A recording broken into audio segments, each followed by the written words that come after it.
রাজসভার সবাইকে মহারাজ মিষ্টি সমেত খাস কারিগরের তৈরি কাঁসার থালা উপহার দিয়েছেন গো। গোপাল দেরি করে যাওয়ার জন্য কাঁসার থালার বদলে পেয়েছে লোহার থালা। আমি চলি। সবই ওর পড়ে পড়ে ঘুমানোর জন্যে। আসুক আসুক, আজ বাড়িতে ওর হচ্ছে।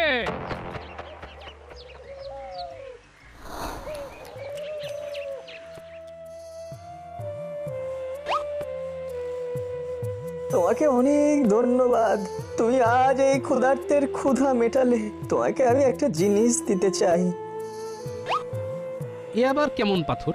নীলাভ রং, এমন পাথর তো আমি আগে দেখিনি। তা তুমি এ পাথর কোথায় পেলে? আগে আমি 4 জায়গায় ঘুরে বেড়াই, নদীর ধারে ঘুরতে ঘুরতে পাথরটি পেয়েছিলাম।